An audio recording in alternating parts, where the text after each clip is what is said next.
Chapter 7. Foundations of Economics and Finance. An ecosystem has four components which form a cycle: abiotic resources, producers, consumers, and decomposers. Modern economics only considers two of these relevant: producers and consumers. It ignores the finite abiotic resources and presumes that their only limit is the producer's ability to turn them into commodities. Similarly, consumers and producers ignore decomposition. Once our waste and detritus is dumped into landfills, lakes, rivers, and the atmosphere and is out of sight, it is, for all intents and purposes, out of mind. Meanwhile, the finite planet is running out of its finite resources. And pollution keeps increasing and is starting to bite back. Typically, the economists solve this problem by waving their hands and mumbling something about substitution and human ingenuity. However, it's obvious that our cultural paradigm is incomplete and that resources and decomposition capacity can no longer be considered infinite. Naturally, the economy can't keep growing without killing itself if the cycle isn't completed. If the cycle is not completed, we're either going to run out of resources or drown in pollution. If a decision is made to solve this problem, the size of the economy would be determined by how efficient the cycle is. Given the enormous size of the human population in relation to the renewable resource base of Earth, completing the cycle and preventing leaks will be to the 21st century what the Cold War was to the 20th century. In this book, we're not focused on the necessary policy decisions, but rather what the individual decisions should be. An economic system has trophic levels, like an ecosystem, with groups or socioeconomic strata feeding off each other. In a growth economy, there are workers, organizers of workers, owners of assets, and owners of land.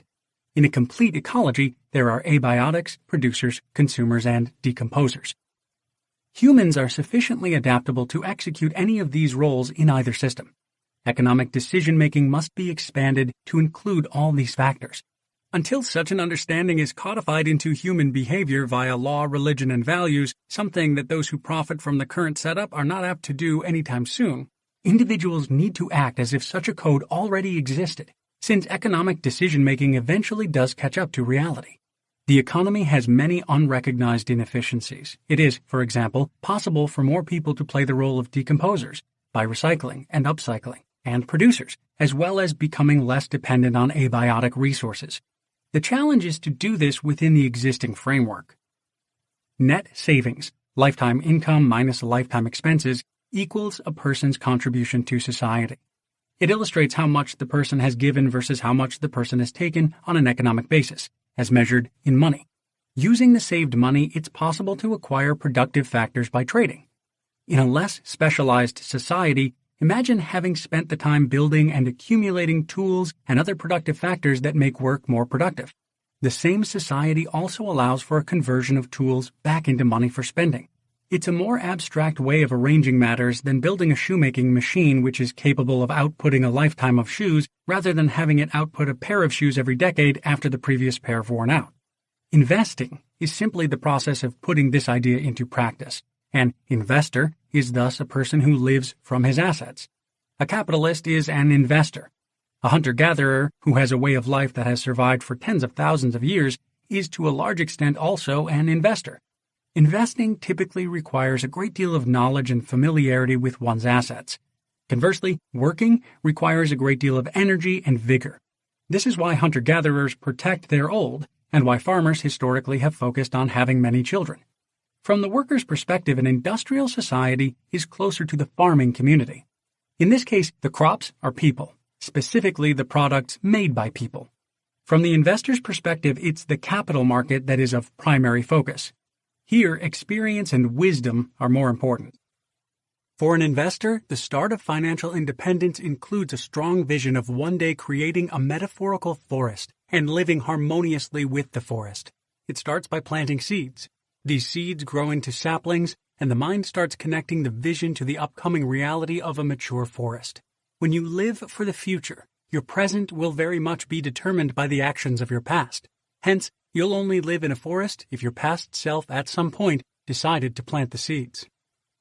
Contrast this with living for the present, in which case your future will be uncertain.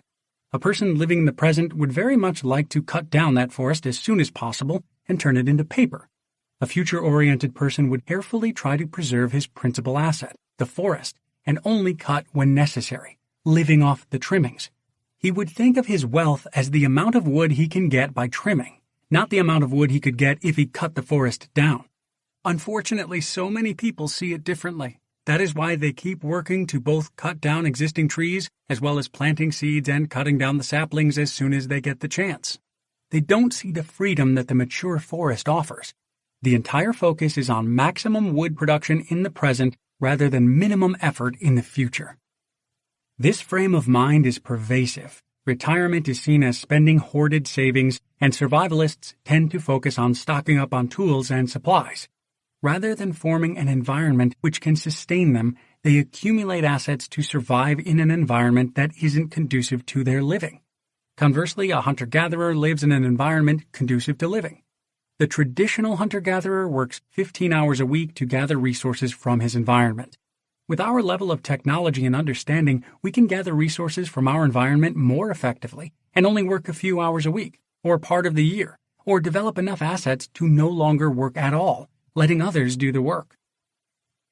Personal economics. Personal economics is the study of the principles of how individuals can most efficiently acquire resources, create and derive utility, and decompose or dispose of the resulting waste in a way that turns it back into resources. Ideally, society would be set up in a sustainable fashion, so that the material cycle runs in a stable, non-growing fashion with no losses. In such a system, waste wouldn't be a problem, since it would serve as resources for the next cycle. For example, leftover food would be composted and turned into fertilizer for the next harvest, rather than ending up in landfills. Bags, houses, and even computers could be disposed of in a similar fashion, serving as raw materials for the next evolution. Currently, this is far from the case. Modern living mostly involves producing products, consuming them, and throwing them out, with money driving the cycle. Now, it's possible to completely avoid dealing with this part of the economy and never set foot in a shopping center or pay for anything with money. However, although interesting, such self-imposed constraints aren't optimally efficient. As bad as the normal consumer economy is, it has its good points, so some interaction is desired or even necessary. The more interaction with the local economy by systems-thinking people, and the listener should be one by this point, the better the likelihood of societal change.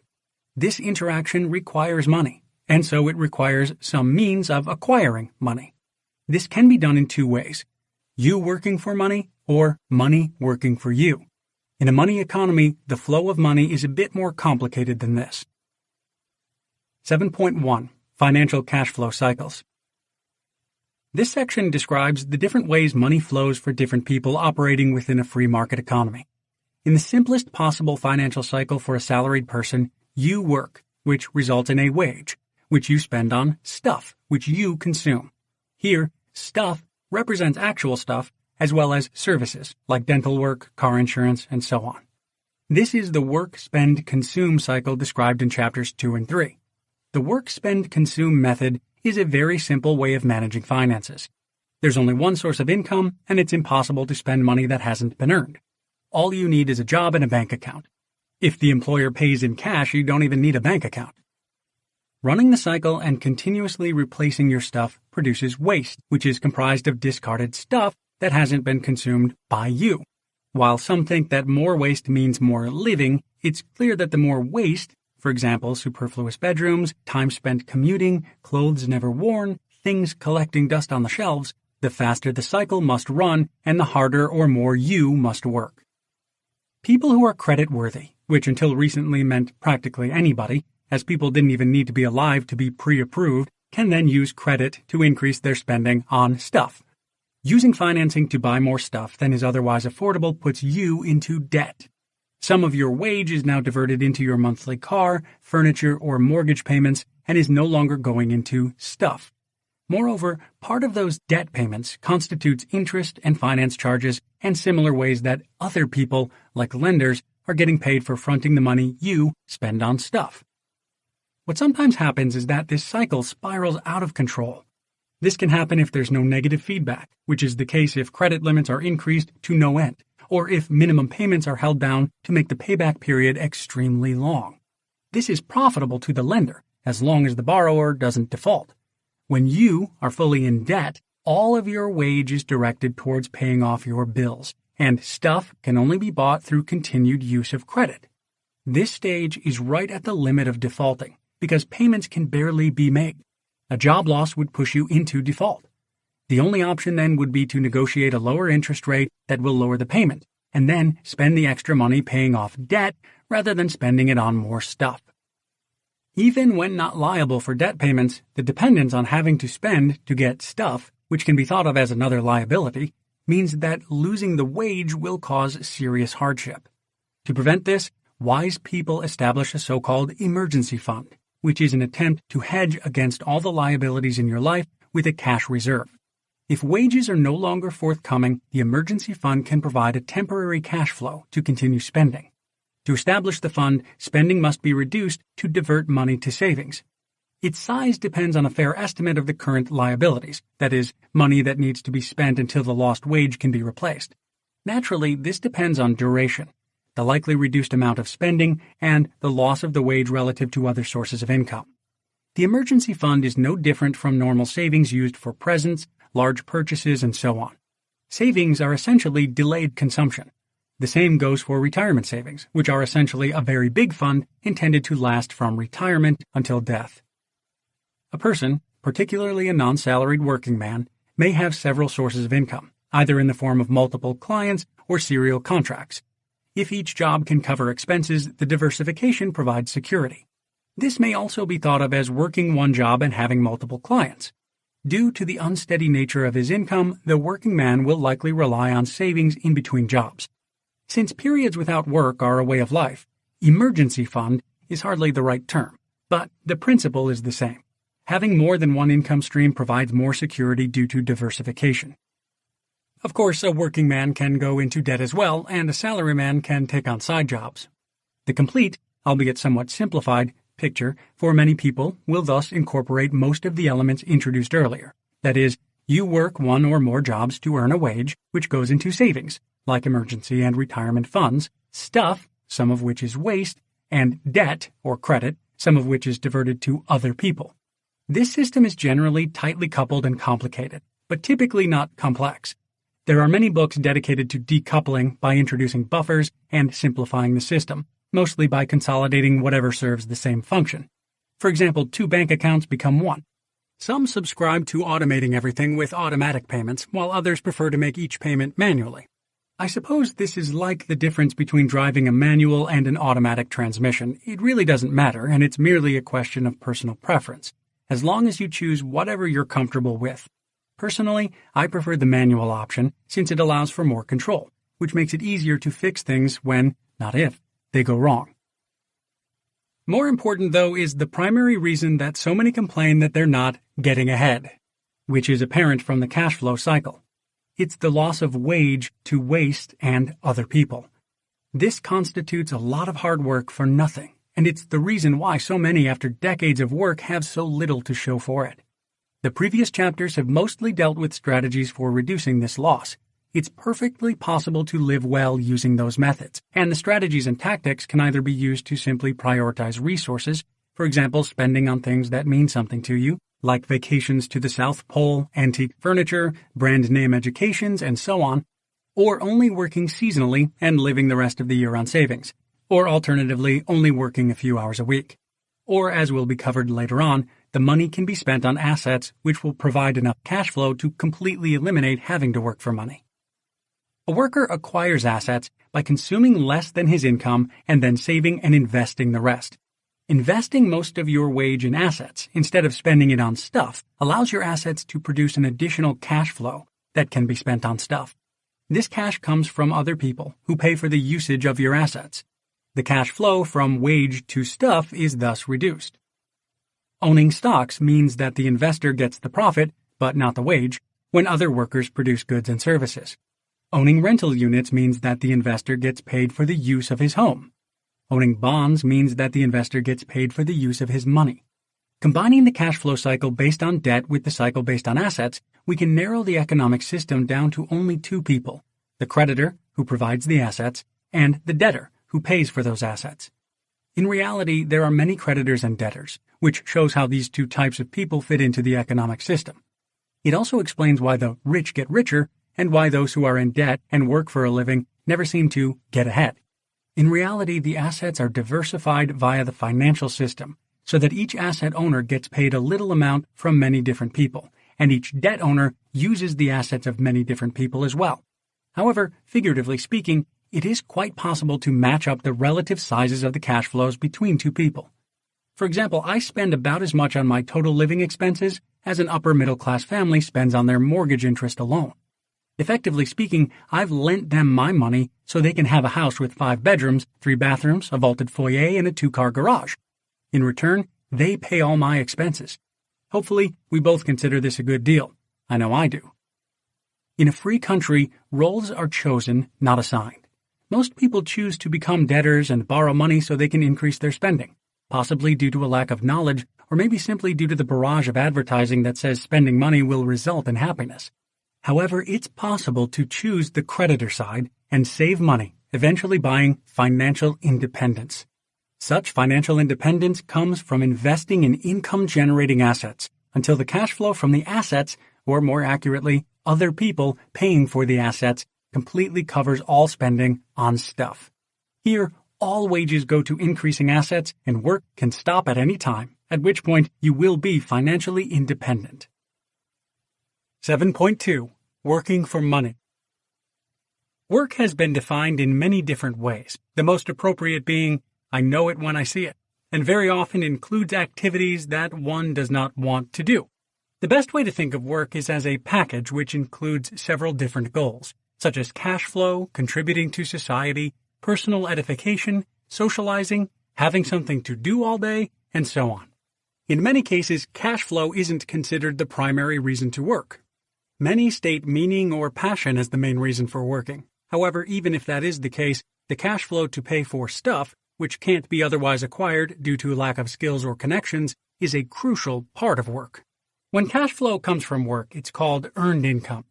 Earned income is made either by working for an employer or working at a business you own, and it always requires spending time and effort. Earning income is therefore a process of exchanging your time for money. For example, suppose the actuarial tables say you have 60 years left to live, and you work 1 year in exchange for $30,000 net. You now have 59 years left, but you also have $30,000, which you would not have gotten otherwise. Similarly, you can exchange more years for more money. Many exchange most of their time for money. If we subtract the time spent on work plus associated tasks and sleep in a 24-hour day, there's very little time left, perhaps less than 25%. However, money can be spent to avoid spending time directly. For example, earning $10 to buy a cast iron pan takes less time than building your own pan from scratch. Money can also be invested to get more money to spend, thus avoiding having to exchange time. Different arrangements define the restrictions on your time and money stream. I divide them into salaried work, which covers the typical arrangement of a salaryman, and non-salaried work, which covers the typical arrangements of a working man or businessman. Within the context of the Renaissance lifestyle, there are 3 financial strategies to pursue: intermittent work, financial independence, also known as early retirement, or semi-retirement, supported by a form of part-time work. The beauty of combining the Renaissance lifestyle with working for money is that as long as you can get and hold a job for a handful of years, the strategy is robust and practical in the sense that success relies more on internal qualities like focus, discipline, persistence, and spending behavior, which are under your control, than on external circumstances like career or business success or a lucky run in the real estate or stock market, which are not directly under your control. Salaried and non-salaried work feel different from each other due to the different ways time is exchanged and remunerated. Very likely you already work, so instead of starting something new, it's most convenient to keep doing whatever it is you currently do to make money, while beginning to work on ways to make yourself more economically independent and financially resilient. If you haven't started making money yet, seriously consider getting into a field with guaranteed income potential. About the worst thing anyone can do financially is to spend 4 years piling up student loans for a degree with a low starting salary. Here, it's not so much the starting salary which is the problem as it's the debt. If you're going to finance a degree, you better calculate the internal rate of return first. 7.2.1 Salaried Work. Salaried work provides a very predictable money stream and typically a very predictable work schedule, involving showing up every weekday except for about 10 to 25 days each year. A salary is paid when productivity is hard to measure because the effort can't be directly associated with a specific revenue-generating product or service. This means that productivity has little bearing on how much a person actually gets paid, salary being determined by contract negotiation skills and historical accidents, such as being hired the year before new hires are given a substantially higher starting salary. It may be that this is what has led to the widespread secrecy about what coworkers are paid. Such secrecy maintains order, because although managers may not be aware of how hard their people work, everybody knows, or rather has an opinion, about how productive their coworkers really are. Piecework is often salaried because it's cheaper for an employee to train one full-time employee than it is to train two half-time employees. The systemic consequence is unemployment, and thus competition for full-time jobs, which drives salaries down. Conversely, it also creates more job security with a given employer, since hourly paid workers are the first to be laid off during downturns. Even if a salaried job does not involve piecework, it's often expected for employees to be present regardless of whether they're being productive or not.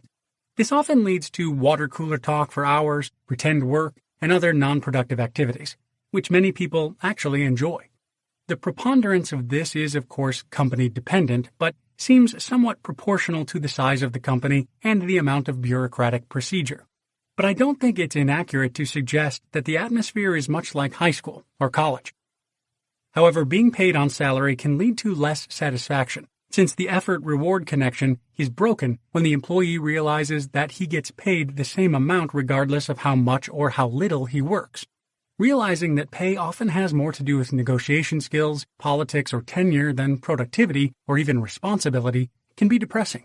It divides the workforce into three kinds of people, popularly known as workhorses, show horses, and horses' asses.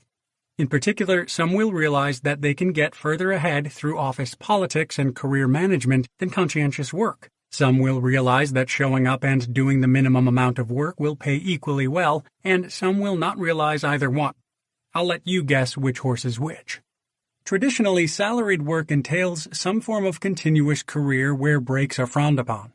Furthermore, it'll be very hard to negotiate leaves of several weeks to take vacations or work on other things. There may be non-compete agreements to sign or other kinds of golden handcuffs and behavioral restrictions. For these reasons, and because it tends to pay well due to the large number of hours worked, salaried work is the preferred method for accumulating a fund for financial independence. There's plenty of advice out there, the most important piece of which is, in my opinion, to pursue something you're good at rather than something you're passionate about. These are not necessarily the same thing. And consider the typical placement rates, or unemployment levels, and in particular, the cost of any kind of educational requirement using either a discounted cash flow or internal rate of return analysis to see if it's worthwhile. 7.2.2 Non-salaried work. Though it may involve contracting with a single employer, technically a client, non-salaried work shouldn't be considered employment, though it still qualifies as a job.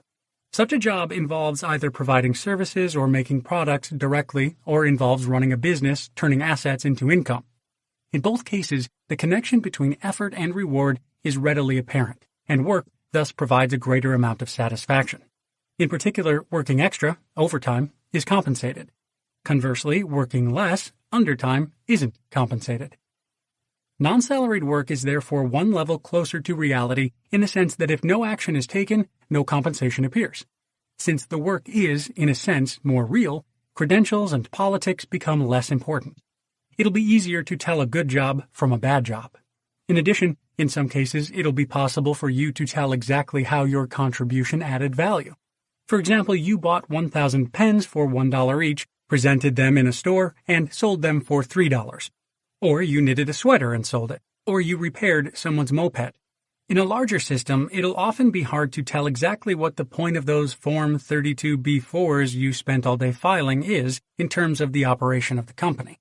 It's interesting to note that even if the latter pays better, it can often be less satisfying due to the lack of control or apparent purpose. Of course, it's also possible that you have been assigned to file Form 32B4s for some company as an outsourced contractor.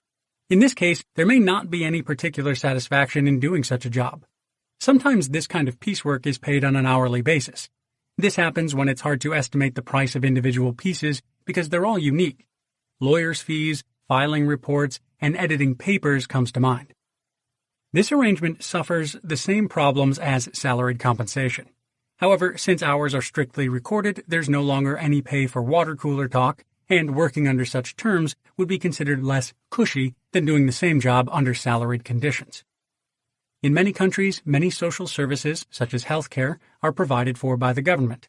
But in the U.S., many of these services are provided for by corporations, to those who are salaried corporate employees. This is made possible through group negotiation power, similar to trade unions at the employer level, and special tax breaks.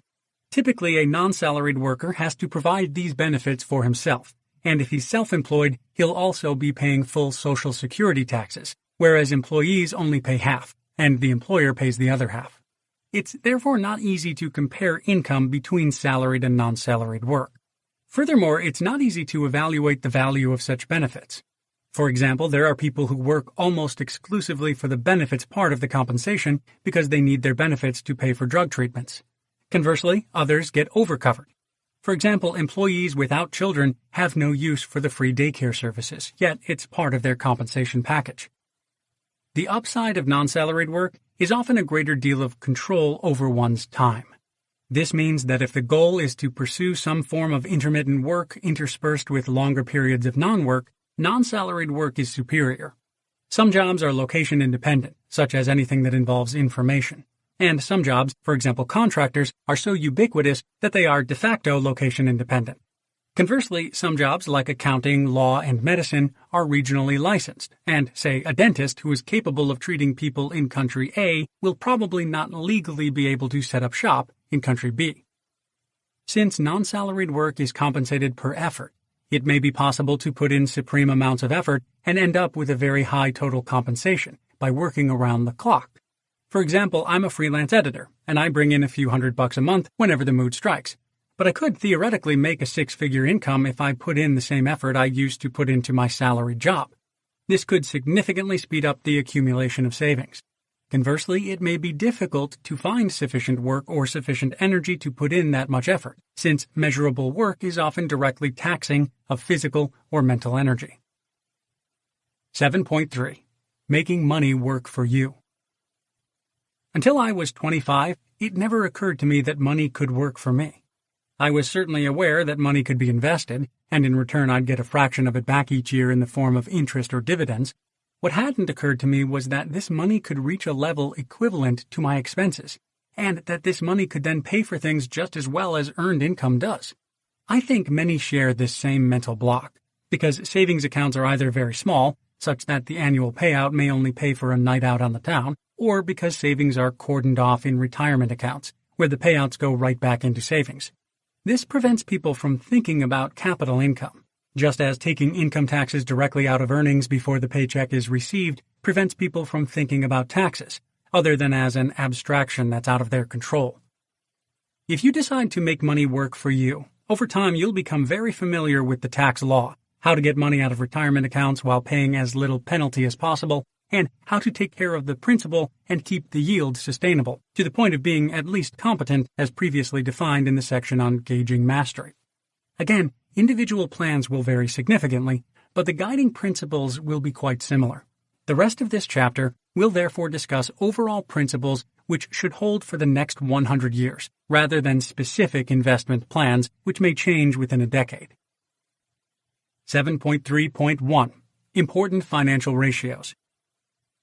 Within the field of personal finance, there is a lot of discussion about salaries, net worths, and what one's quote-unquote number or savings needed to retire is.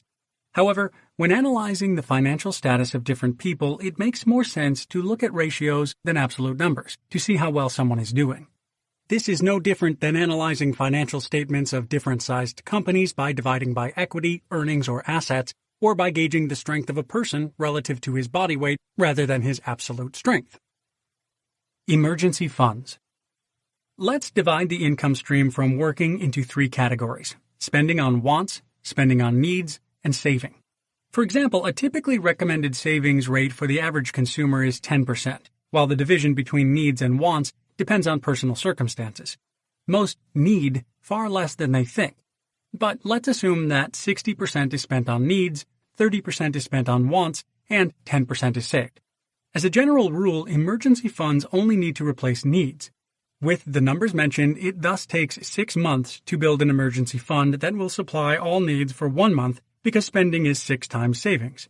If the emergency or lack of job income lasts more than 1 month, one will be wiped out and start to default. If an emergency is expected to last 6 months, one thus needs 6 times as much money. With the 10% savings rate, it will take 6 times 6 months, or 3 years, to build this fund.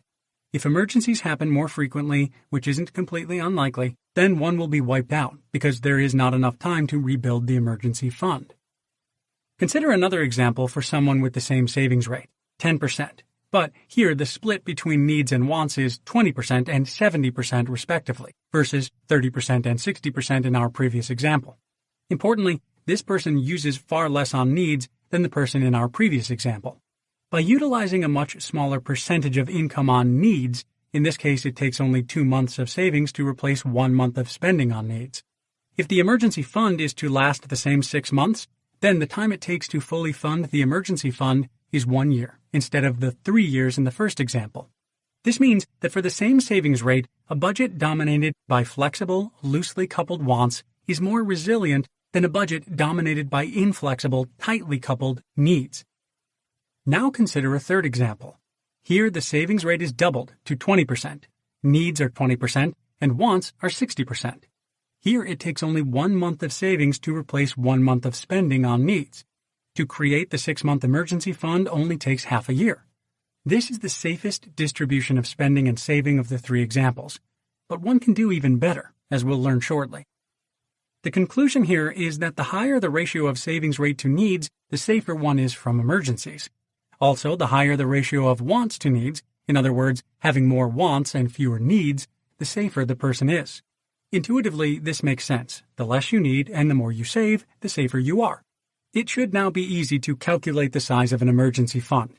All you need is to identify your needs relative to your income, your savings relative to your income, and the expected duration of your emergency, which we define as how long it will take to find a new job, depending on your profession and the economy. You also need to estimate the frequency of your emergencies, or how often you expect to get laid off. Savings rate for financial independence. An emergency fund represents financial independence on the simplest level because it means that given an emergency, there's no need to borrow money to replace living expenses. Let us consider the required savings rate to replace both needs and wants, also known as the savings rate for financial independence. If the savings rate is 10%, needs and wants total 90%. Therefore, it takes 9 years of working, 90 divided by 10, to save enough money for 1 year's worth of needs and wants while not working. If the savings rate is 20%, needs and wants total 80%, and so it takes 4 years of working, 80 divided by 20, to replace 1 year's worth of needs and wants. And if the savings rate is 50%, 1 year of working saves enough money to take 1 year off. To figure out how many years of financial independence a specific savings rate enables, divide the sum of wants and needs by the savings rate. As a formula, this is the quantity of 100% minus the savings rate, all divided by the savings rate. Note that 100% minus your savings rate must exactly equal the sum of your wants and needs. Also note that this calculation doesn't consider emergency and retirement savings. If you'd like, include retirement savings and emergency fund savings under general spending. Intermittent work. It's important to note that the time periods we've discussed are arbitrary and irrelevant. Given a 50% savings rate, there's no rule that one has to work for 1 year and take the next year off, although this solution is growing in popularity. It's equally valid to work for 3 years and take the next 3 years off. A flexible work schedule would mean that instead of counting in years, you could count in months or even days or hours. Anyone interested in a 1-hour workday? To get more specific, with a 20% savings rate, you could take 1 month off each time you work for 4 months, or 1 day off each time you work for 4 days. Alternatively, with a 75% savings rate, you could work for 3 months and take the rest of the year off. This works for anyone with a great deal of control over the timing of his income. For example, entrepreneurs, seasonal workers such as farmers and tax accountants, freelancers, skilled travelers, contractors, and handymen. In general, anyone who can easily find work without committing to an extended employment. Conversely, this level of scheduling flexibility is hard to attain for salaried career professionals. 7.3.2 Financial Independence and Investing. The calculations we've discussed don't take investment returns on the fund into account. It stands to reason that if someone accumulates a 9-year fund and invests it with a 5% return, it will last longer than 9 years before it runs out, because the fund earns investment returns on the money that hasn't been spent yet. Presuming that the returns can be guaranteed, more about that later, it's possible to calculate exactly how long such a fund will last if it compounds interest. We can calculate the length of the fund with a basic assumption. The fund has an initial size from which the same dollar amount is withdrawn at the beginning of each year, and the rest of the money earns interest during the year. To keep you from falling asleep, we won't derive the formula in this audiobook, but please do take a look at the PDF for the full derivation and to plug in numbers appropriate to your life. This equation is the key formula for extreme early retirement. The formula relates the number of retirement years, defined as your life expectancy upon retiring, to the rate of return on your portfolio and the size of your portfolio. The size of your portfolio can be given in either withdrawal rates or the equivalent years of fund measure. Note that these two numbers are each other's exact inverse, since if the initial fund size is given in years, then spending is defined as 1 year's worth of expenses. For now, let's dive into a couple of examples. If we have a 10-year fund which pays out 1 year's worth of spending annually and earns a 4% interest rate, it will last 12.38 years rather than just 10 years. In comparison, a 20-year fund with the same interest rate and spending parameters lasts 37.39 years. This is highly interesting because by doubling the savings before beginning the withdrawal, an additional 15 years will be gained on top of the 2.38 years from the 10-year fund's interest. One point to take note of is that it's possible to build a portfolio that lasts forever. If yearly spending is less than or equal to the investment return, the portfolio is a perpetuity and will preserve the principal forever. In the PDF, you can view a chart showing how long various fund sizes will last with different interest rates. It's a great visualization of how critical investing is to your retirement. If you don't invest, an N-year fund will only last N years. If you invest, it's possible to preserve your principal forever. I'd like to take a moment to draw a clear distinction between early retirement and traditional personal finance. In traditional personal finance planning, the amount of time your money is invested is the most important factor, with typical values around 30 or 40 years. Some people will be clever enough to achieve superior investment returns, but they are few and far between. We are not counting on this happening. In the case of early retirement, although our money may not be invested for a long time, we plan to earn steady conservative investment returns that are in the usual range, maybe around 6%. However, our main lever is the savings rate. While a traditional savings rate of 10% builds a 1-year fund in 9 years, an extreme savings rate of 75% builds a 1-year fund in just 4 months. That's 27 times faster. Even with a lot of time to compound and a market outperformance of a few percent, it's hard to beat a factor of 27. To illustrate this point, let's take a look at what it takes to build a 30-year fund. A fund nominally lasting 30 years should be safe to retire on in most circumstances. For example, a 30-year fund will last 70 years even at a modest 3% return rate. But note that a traditional savings rate of 15% requires a little over 30 years of work to create that fund given generous average investment returns of 10%. If, on the other hand, investment returns drop to a conservative 6%, more than 45 years of work is required. Not only do traditional savings rates mean working for 40 years or more, they're very dependent on the investment return rate. This brings us to the most important statement in this chapter. High savings rates lead to extremely early financial independence. There's also an extreme difference between a savings rate of, say, 35%, which most people would consider to be high, and a savings rate of 75%. Saving 3/4 of one's income creates financial independence in about 5 years. Conversely, a savings rate of 15% requires about 35 years of work at a return rate of 6%, about 20 years of work at an optimistic 10% rate, and about 45 years at a 4% rate. The PDF contains some figures that emphasize our last 2 points. It takes a very long time to build a safe retirement fund if you're not saving a large percentage of income, and high savings rates lead to extremely early financial independence. 7.3.3 Investing and Reasonable Return Rates. In the real world, it is unlikely that your interest rate will stay constant. The principal may also vary substantially if it is invested in the market. Furthermore, there is inflation to contend with. The equations derived earlier therefore have to be expanded or used with a significant margin of safety. It's very tempting to plug in return rates of 10% or even higher and derive very favorable terms. For example, a mere 15% savings rate and a return rate of 10% allows one to retire early after about 20 years of work. The problem with such exercises is known as garbage in, garbage out. The limitations of the formulae must be understood to use them. The financial world abounds with stories of people and companies that put too much faith in their equations without understanding the limits. To give an example of a more realistic derivation, suppose we invest in a broad market index and assume that future rates of return and future rates of inflation will exactly match those of the past. Then we can pick a historical set of returns and go through a calculation similar to the equations we use to determine how long a fund will last if it compounds interest, except each year we use the value of the interest rate equal to that of the market return for the corresponding year. Additionally, we account for inflation by using the corresponding historical values, increasing the amount withdrawn at the beginning of each year by the rate of inflation for each year. This can be done numerically. The analytic equation is just a quick way to derive the result when the values are assumed to be constant.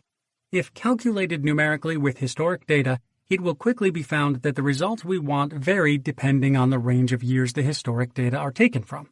Using data from 1980 to 2005 will be different from using data from 1935 to 1960. To compensate for this, all possible periods from the past can be calculated. This is called a Monte Carlo simulation, and there is one available at firecalc.com. Of course, this is only accurate if the future repeats the past numbers. Still, plotting for all possible historical periods shows how things have played out historically. This exercise can be repeated for different markets, such as domestic equity, international equity, commodities, real estate, timber, and so on, and for different investment methods like buy and hold, dividends, and dogs of the Dow. It will, however, quickly become clear that there are limits to how much the model can be fitted to the data.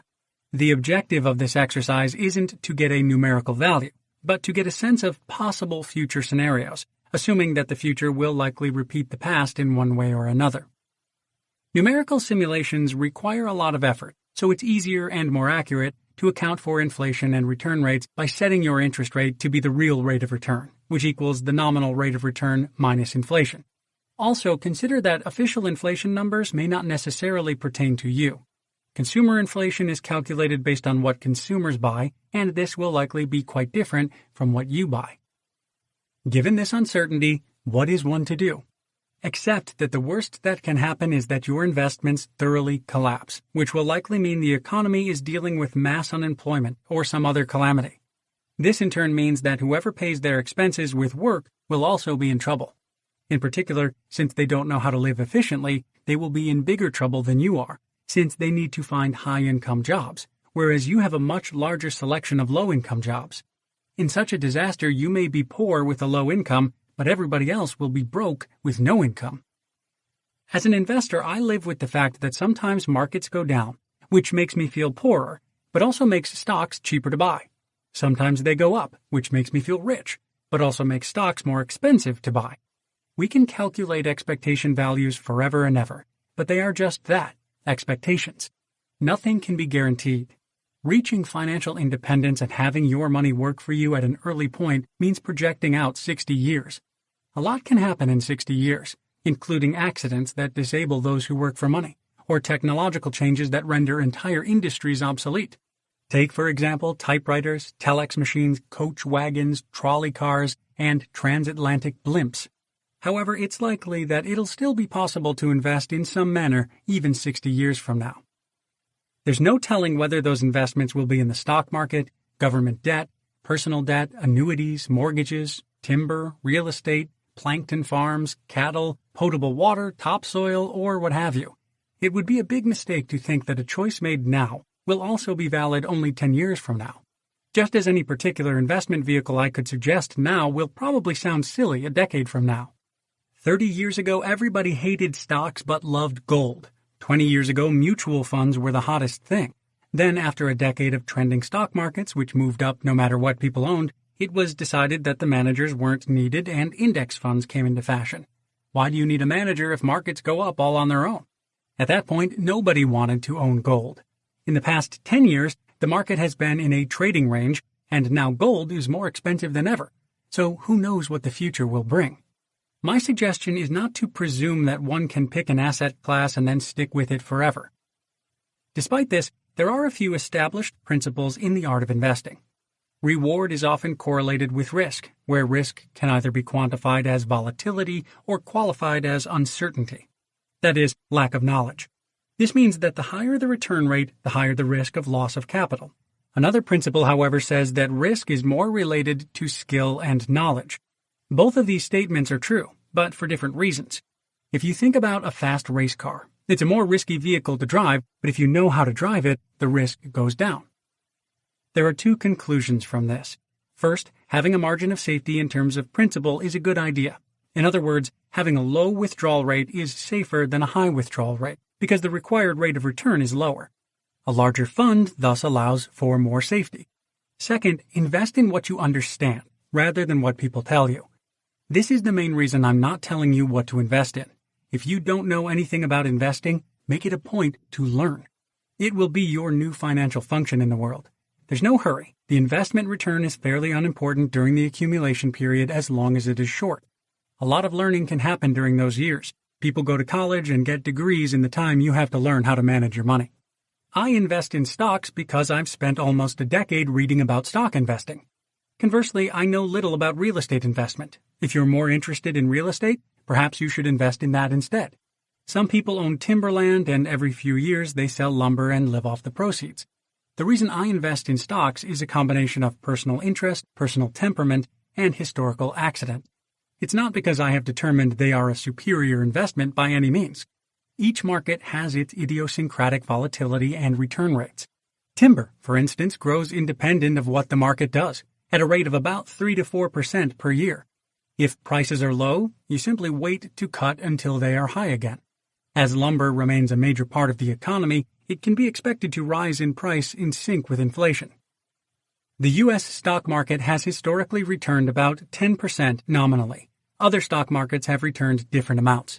Note that this result includes a significant 2-decade-long bull market between 1983 and 2000. Other times, it has been flat for decades. In the periods of 1905 to 1942, 1965 to 1983, and 2000 to 2007, market return was either zero or negative.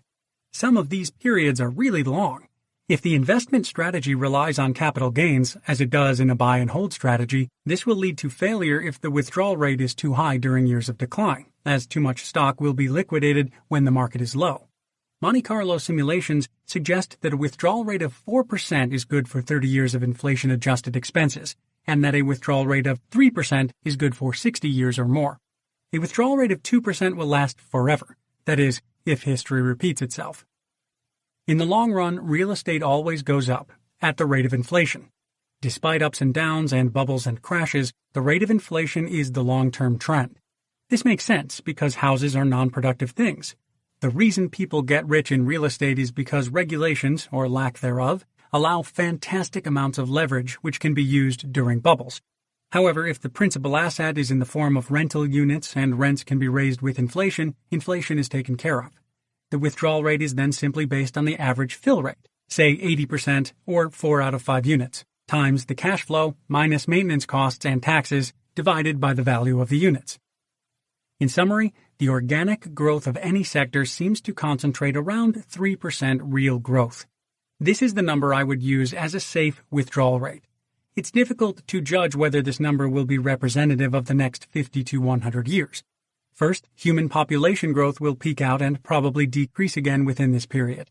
The energy available from fossil fuels that underlies the economy will certainly reverse and decline as fast or faster than it has been growing. Maybe consumerism as a productivity engine will cease and people will begin to maintain their stuff or wear it out instead of buying new all the time, which would significantly reduce the need to produce.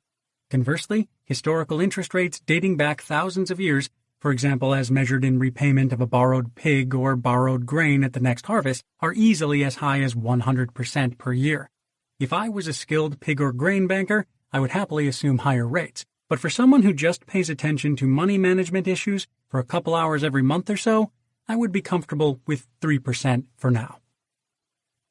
The true cost of things. Earlier, we gave a quick way of estimating the assets required to be financially independent of a given recurring expense. Using a conservative rate of return of 3%, we find that each dollar per month not spent is equivalent to reducing the required fund size by $401. In other words, a fund size of $401 earning 3% yields $12 annually, just the amount needed to support the $1 monthly expense. The cost of a $20 monthly payment may seem inexpensive to someone earning $15 per hour, but with an asset-based income, it actually represents $20 times 401. This equals $8,020, which represents over 4 months of work at the given hourly rate. Thus, frequently it costs much less to pay more for a one-time expense than to get involved in a recurring expense. If, for example, the monthly cable bill is $40, the corresponding asset-based equivalent is $16,040. That amount can buy a lot of movies and computer games, and those can be leveraged into even more movies and games by swapping them. So, what should I invest in? How would you like to manage your money? Do you prefer to do it yourself or outsource the job? Do you like accounting and reading reports, or are you more interested in remodeling bathrooms and dealing with tenants? Maybe you're more interested in owning farmland for rent, or windmills or solar panels producing electricity, a blog or blogging network, or other low-maintenance ventures. Until you know the answer to these questions, don't buy anything. Take time to figure out the answer while accumulating cash. If the number of years worked is small, the strength of your interest rate, which depends on your investing skills, doesn't matter that much while saving. I saved cash at a measly interest rate in a bank account for 4 years while reading about stock investing before I began investing in stocks. This doesn't mean that you have to invest in stocks too. Furthermore, because I invest in stocks now doesn't mean I will be doing so for the next 50 years. If circumstances change, I'll change. Study the alternatives. Read, and then read some more.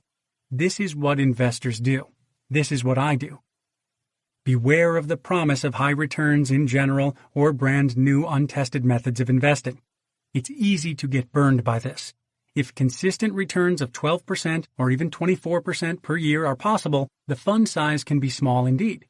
However, if a new or exotic method, maybe pig lending, promises high returns, it's almost guaranteed that those returns will go down as more people buy in, or that the returns are simply not sustainable because the risks are far higher than anticipated. That said, if you decide that you have no interest in managing your own money, it's, as always, possible to pay money to compensate. You can pay another person to manage your money. You can pay for your mistakes, or you can pay in terms of opportunity costs for having an underperforming portfolio. In all these, the cost relative to the withdrawal rate will be high, because the withdrawal rate is generally low. Typical management fees are asset-based and could easily be 1%, which has to come out of the withdrawal rate. For example, if the withdrawal rate is 4% and 1% goes to fees, it only leaves 3% for expenses. In other words, 25% of the cash flow is spent on management fees. With fees this high, it means that the fund has to be proportionately larger to support financial independence. Some will point to low or no fee arrangements, but these often have a price in opportunity costs. Is it worth it to spend time and effort learning how to manage your money yourself, rather than increasing the number of years worked? That's up to you. 7.3.4 Asset Management. Asset-based income is fundamentally different from work-based income. The primary difference is that asset-based income is proportional to assets and skill, whereas work-based income is proportional to time spent and skill. Both require skills, albeit different skills, so the difference is time versus assets. Naturally, asset management requires some time, for example, to think and observe, and work requires some assets, like tools and resources, but the ratio between them is markedly different. Consider a scenario where $2,000 in assets yields 4%, or $80, without effort, but where asset management will raise the yield to 6%, $120. This is a difference of $40 from a few hours of work. It's presumed that the hours spent learning to do this work won't need to be repeated. Once learned, there's no need to relearn. Spending more than a couple hours managing $1,000 in assets is therefore not worthwhile, as the hourly return on time would dip below the working wage. Now consider having $200,000 in assets yielding 4%, or $8,000. Raising the yield to 6%, $12,000, is a difference of $4,000, which is a very nice return for a few hours of effort. The exact same work effort, but now leveraged with more assets. Two observations. First, with almost no assets, the hourly compensation is too low to bother managing the assets. Conversely, with six-figure assets, the hourly return can be substantial. Second, even when the hourly wage is substantial, asset management doesn't allow you to keep increasing your income by putting in more hours like working does.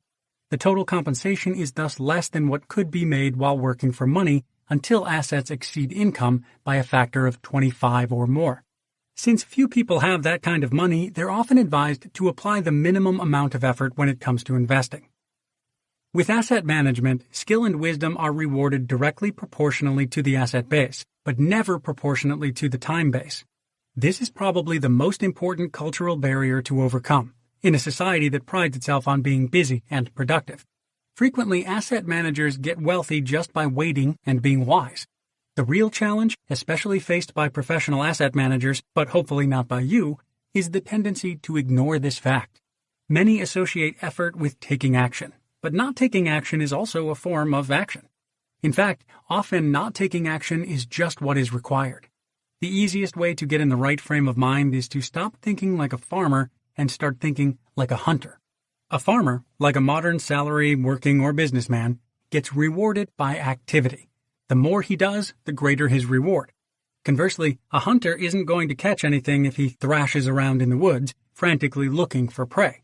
A strategy where he first identifies the best place to hunt, using skill, and then waits patiently for the opportunity to present itself will be more successful. In this sense, the farmer-turned-hunter is his own worst enemy. Patience is a virtue that can take years or maybe even decades to develop. An impatient investor is likely to fire off all his arrows before the situation is optimal and will never make as much money as someone who can wait. Conversely, an impatient farmer will keep his beds free of weeds, and therefore impatience and a strong inclination towards productivity works for him. The goal of asset management or any management is to either create an environment or alternatively be in an environment that allows for optimal yield. Here, optimal could mean the largest possible when adjusted for volatility, or the largest possible when adjusted for catastrophic loss. Like traditional management, micromanagement, which tries to increase yield by substituting time for assets, never provides the intended results. Investment science. Economics and investing is often said to suffer from physics envy, in that it would like to be an exact science. To do this, mathematics, which is precise though not necessarily accurate, is used to give the impression of accuracy. Using an equation is no substitute for understanding an equation. In fact, an equation isn't a black box where one cranks the handle to obtain a result. Rather, it's an idea formulated in another language, which just happens to be internally consistent, so that one idea may be transformed into another idea and remain consistent. In particular, the limitations of the equations should be understood. Very often, people make simplifying assumptions. For example, the efficient market theory, which simply says that price equals value, to make a problem mathematically tractable. This works well in physics because the universe seems to be inherently simple. It works poorly when it comes to predicting behavior because people, even when treated statistically, are complex. Investing is a skill to be learned. Copying requires no skill. The easiest thing to copy is the average, since there are few numbers simpler than the average to describe a set. The average is also known as the market index. Since copying requires no effort, the cost is zero, and so the return on effort is undefined. In particular, average is psychologically attractive because people like to compare themselves to others, and a guaranteed average usually feels better than below average.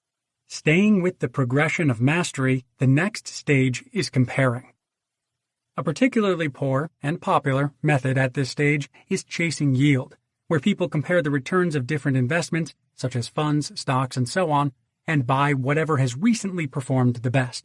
Never do that. It is akin to shooting arrows into the location where a prey was hit a few hours ago.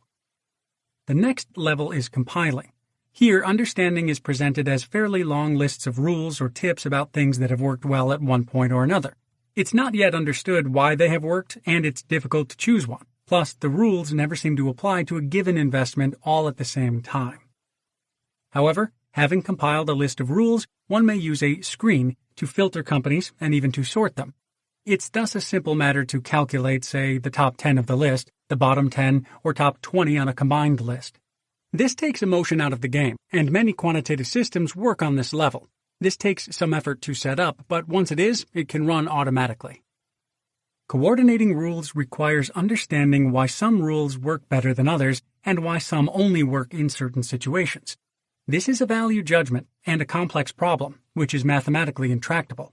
Still, even at this level, you'll be competing with other investors who are likely using some of the same rules to form their strategies. The problem with these strategies is that the market is self-correcting, and so opportunities disappear even as they're created. It's like a lake with a limited number of fishing spots. If people start showing up at the same particular spot, the odds of catching anything goes down for the individual fisherman. At the highest level, there are people who create new rules. That is, they find some aspect of the market and the economy that allows them to predict more correctly what the future price of an asset will be. Since they don't have to share their edge, or fishing spot, with anyone, they can keep all the profit. Such research requires a bright mind and a lot of work, but the rewards are high, and of course, proportional to assets. Typically, new investment techniques start at this level and then diffuse down to the lower stages as more and more people pick them up and reduce the former edge, called alpha in investment parlance, to volatility, called beta in investment parlance. Various theories are in various stages of diffusion, with some still having an edge and others appearing to have no edge at all. Keep in mind, though, that you as an asset manager are not necessarily striving towards having an edge. Living off of your money will make preservation of principal, keeping up with inflation, minimizing taxes, and providing a stipend more important than outperforming the market. Epilogue. Upon graduating with a PhD in theoretical physics, I worked for 5 years as a research associate while saving around 75% of my net income. And then I retired with enough money to last me the rest of my life. I now make my living, if judged by income, as a capitalist, and if judged by my lack of spending, as my own personal cook, trainer, carpenter, electrician, mechanic, accountant, financial advisor, tailor, engineer, and so on. My economic role is to invest and indirectly provide the productive factors, like factories, tools, supermarkets, and cash registers that make work possible, rather than the 40 to 80 hours a week of work itself. My effort in that regard amounts to spending a few hours every month or so, and otherwise waiting for the money to make its way into my bank account from my investments.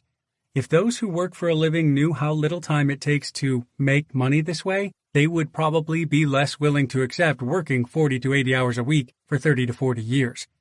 Of course, I needed to save the money that allowed me to become a capitalist, but anyone who can hold a regular job for a handful of years and who has the will to save most of it can do this.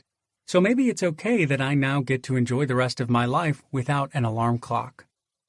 What I mainly learned from my formal education, and I'd say in my experience this holds exclusively for going to grad school and writing a dissertation, was that I alone am responsible for and capable of making my decisions and solving my problems.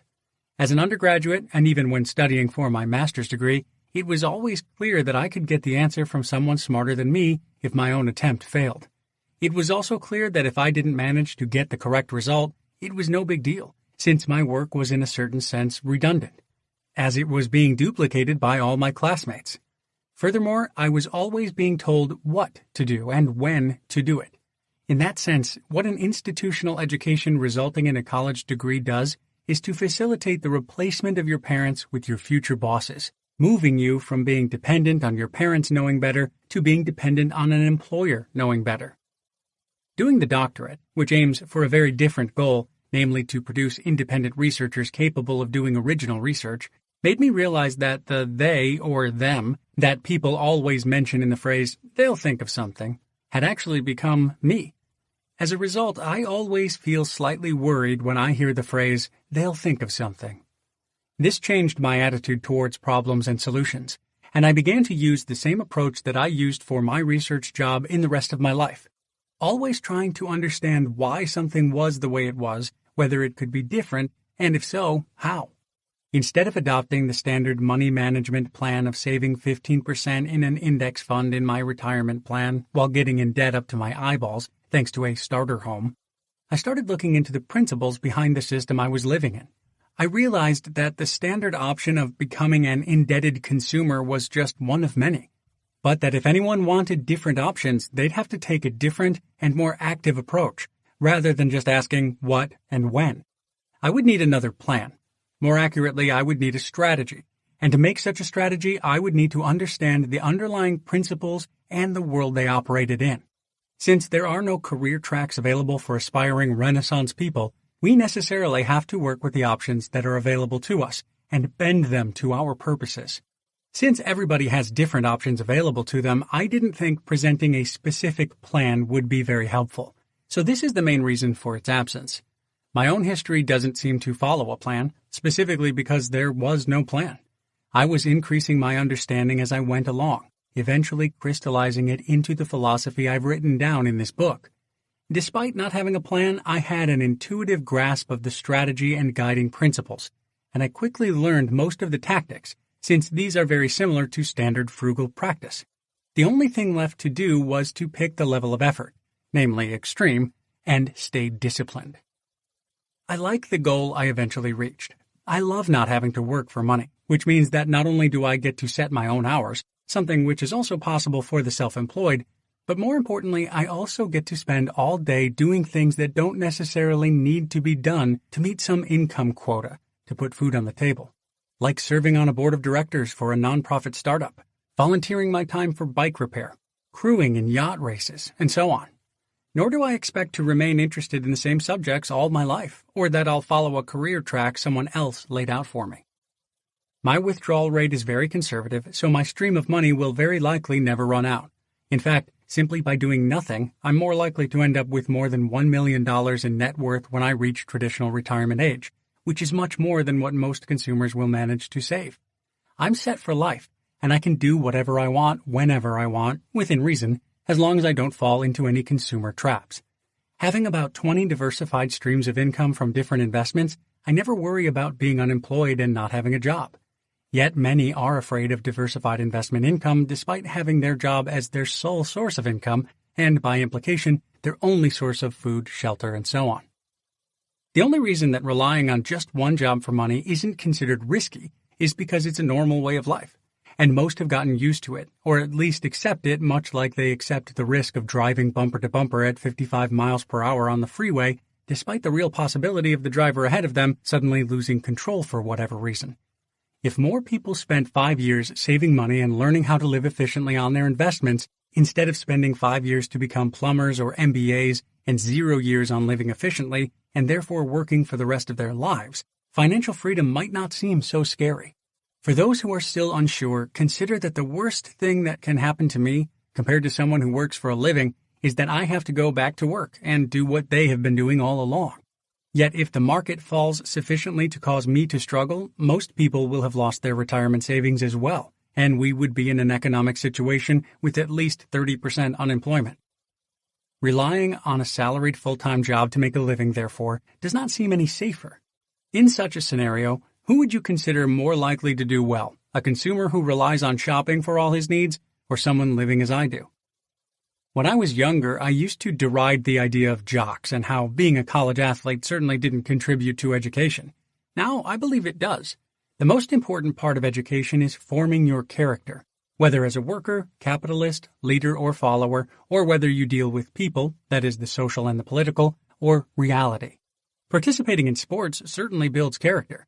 This is partially, or perhaps the exclusive reason, so many people take up marathon running. Passing exams or keeping up a grade point average develops another kind of character, And this is why businesses are interested in students with good grades. Aside from the grades serving as a legal proxy in lieu of intelligence tests, employers know that overachievers follow and take instruction well. Indeed, there is a common confusion between an education and a degree.